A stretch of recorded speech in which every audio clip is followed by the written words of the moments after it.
Alors, la balance de Powells. La balance de Powells, qu'est-ce que c'est? C'est un modèle biomécanique qui permet d'expliquer l'équilibre transversal du bassin lors de l'appui sur un pied. En effet, lorsque vous êtes en appui sur un pied, votre équilibre est assuré par les stabilisateurs latéraux du côté de l'appui.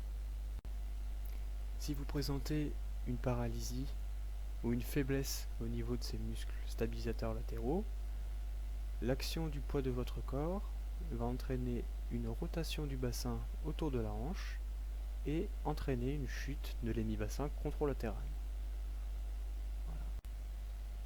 Donc ce phénomène peut arriver, par exemple chez les personnes qui ont été opérées d'une prothèse de hanche, il arrive que la récupération ne soit pas satisfaisante à 100%, et donc on va retrouver chez ces personnes-là, une marche anormale avec une chute de l'hémibassin contralatéral lors de la phase portante, et ce signe-là on l'appelle la boiterie de Duchenne-Trendelenburg.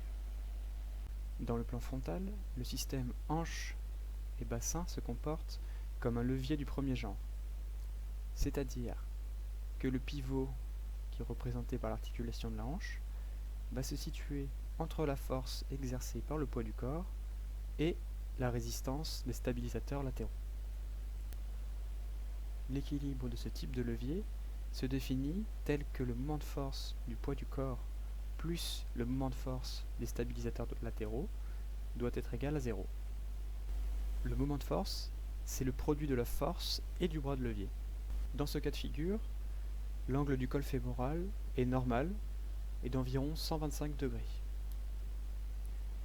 Après avoir tracé les bras de levier, on remarque que le bras de levier du poids du corps est 2 fois supérieur à celui des stabilisateurs latéraux.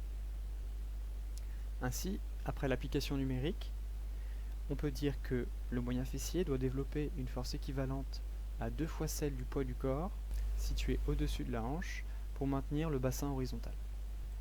Il en résulte que la résultante des forces appliquées au niveau de l'articulation de la hanche va être équivalente à 3 fois celle du poids du corps situé au-dessus de celle-ci. Dans le cas d'une coxa valga, c'est-à-dire un angle du col fémoral qui va être supérieur à 125 degrés. Le bras de levier du poids du corps va être cette fois-ci 4 fois supérieur au bras de levier du moyen fessier. Ainsi, le moyen fessier, ou les stabilisateurs latéraux, vont devoir développer une force beaucoup plus importante pour maintenir le bassin horizontal. Dans ce cas de figure, la résultante des forces va être égale à 5 fois celle du poids du corps situé au-dessus de la hanche. Donc dans ce cas, les contraintes articulaires au niveau de la hanche vont être beaucoup plus importantes que dans le cas de figure précédent. Prenons le cas d'une coxa vara. Ici, le col fémoral va avoir une angulation inférieure à 125 degrés.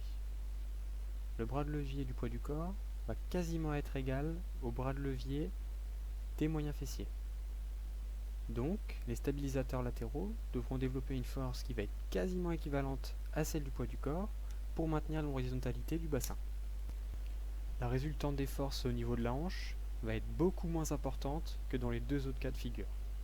Ainsi, à terme, ce type de hanche a moins de chances de développer des pathologies dégénératives que les deux autres hanches précédentes. Alors en résumé, comprendre la balance de Powells, qu'est-ce que c'est? Donc pour moi, je pense qu'il y a 3 points fondamentaux. Le premier, ça va être de connaître la formule permettant de décrire l'état d'équilibre d'un levier du premier genre. Donc le moment de force de la force plus le moment de force de la résistance doit être égal à 0. Deuxième point, il est important de savoir tracer le bras de levier d'une force. Puis le troisième point, ça va être de comprendre l'influence de l'angulation du col fémoral sur l'articulation de la hanche. Donc je pense que si on connaît bien ces 3 points, on peut maîtriser et bien comprendre la balance de Powells. Merci d'avoir regardé cette vidéo, j'espère qu'elle vous sera utile et bonne continuation.